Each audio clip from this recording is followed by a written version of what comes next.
السلام علیکم ورحمۃ اللہ وبرکاتہ۔ الحمدللہ وکفا والصلاة والسلام علی عبادہ الذین اصطفیٰ، اما بعد۔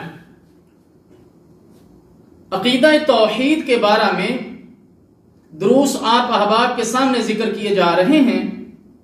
آج کی ہماری گفتگو کا موضوع ہے لا الہ الا اللہ کی طرف دعوت دینا۔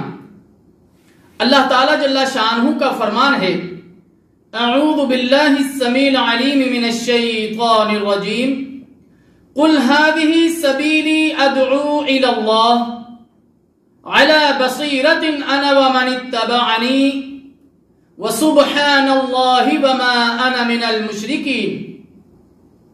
اے محمد صلی اللہ علیہ وسلم، آپ کہہ دیجئے کہ میرا اور میرے پیروکاروں کا راستہ تو یہی ہے کہ ہم سب پورے اعتماد اور یقین کے ساتھ اللہ کی طرف بلاتے ہیں، اور اللہ تعالی ہر عیب سے پاک ہے اور میرا مشرکین سے کچھ واسطہ نہیں۔ میرے محترم دوستو، اس آیت مبارکہ سے ہمیں دو باتیں حاصل ہوئیں۔ نمبر ایک، توحید کی طرف لوگوں کو بلانا اور انہیں اس کی دعوت دینا۔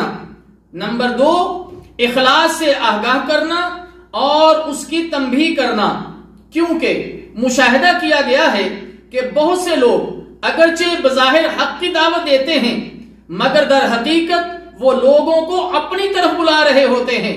توحید کی طرف علی وجہ البصیرہ دعوت دینے کا مفہوم یہ ہے کہ انسان دوسروں کو اللہ تعالی کی طرف بے علمی، بے یقینی اور جہالت کی بنیاد پر نہیں بلکہ علم، یقین اور مکمل معرفت کی بنیاد پر دعوت دے۔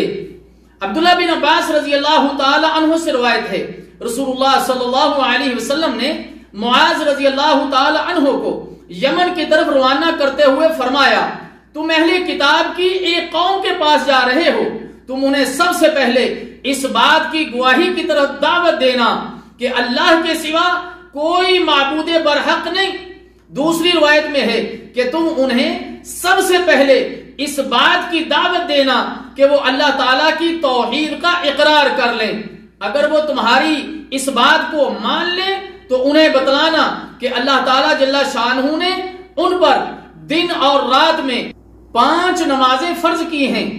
بس اگر وہ تمہاری یہ بات بھی مان جائیں تو پھر انہیں بتلانا کہ اللہ تعالیٰ نے ان پر زکوٰۃ فرض کی ہے جو اصحاب ثروت سے وصول کر کے فقراء و غرباء میں تقسیم کی جائے گی۔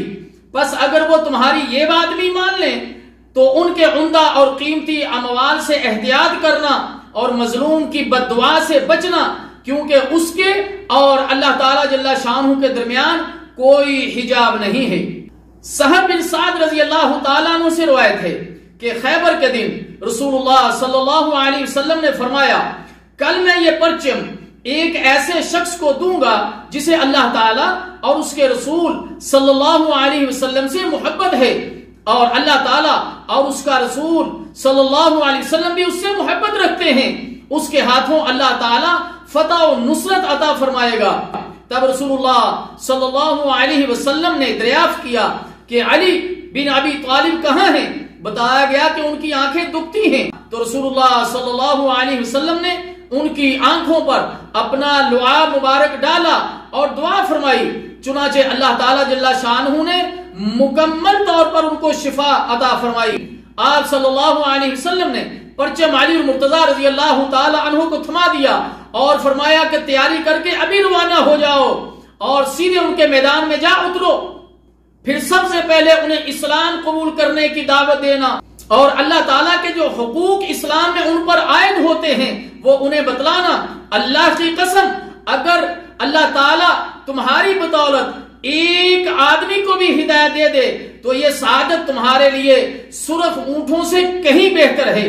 اس زمانہ میں سرخ اونٹ بہت ہی قیمتی سواری سمجھی جاتی تھی، تو جو ایک شخص اگر تیرے ہاتھ پر مسلمان ہو جائے تو یہ ان قیمتی سرخ اونٹوں سے بھی تیرے لیے بہتر ہے۔ میرے محترم دوستو، اسلام کی دعوت سے توحید کی دعوت مراد ہے، کیونکہ اللہ تعالیٰ کی توحید اور جناب محمد رسول اللہ صلی اللہ علیہ وسلم کی رسالت کا اقرار و اعتراف اسلام کا اہم اور عظیم ترین رکن ہے۔ رسول اللہ صلی اللہ علیہ وسلم نے وضاحت فرما دی کہ انہیں توحید کی دعوت دینا اور اس کے ساتھ ساتھ اللہ تعالیٰ کے جو حقوق ان پر عائد ہوتے ہیں وہ بھی ان کو بتلانا، ان کا تعلق فرائض و واجبات اور محرمات سے اجتناب کے ساتھ ہو۔ لہذا جب کوئی شخص کسی دوسرے کو اسلام کی دعوت دے تو سب سے پہلے اسے توحید کی دعوت دے، یعنی لا الہ الا اللہ اور محمد الرسول اللہ، اس کا معنی و مفہوم بیان کرے، پھر اس کے بعد اسے محرمات اور فرائض و واجبات سے بھی آگاہ کرے، کیونکہ اساسی چیز سب سے مقدم اور سب سے افضل ہوا کرتی ہے، پہلے ہوا کرتی ہے۔ والسلام علیکم ورحمۃ اللہ وبرکاتہ۔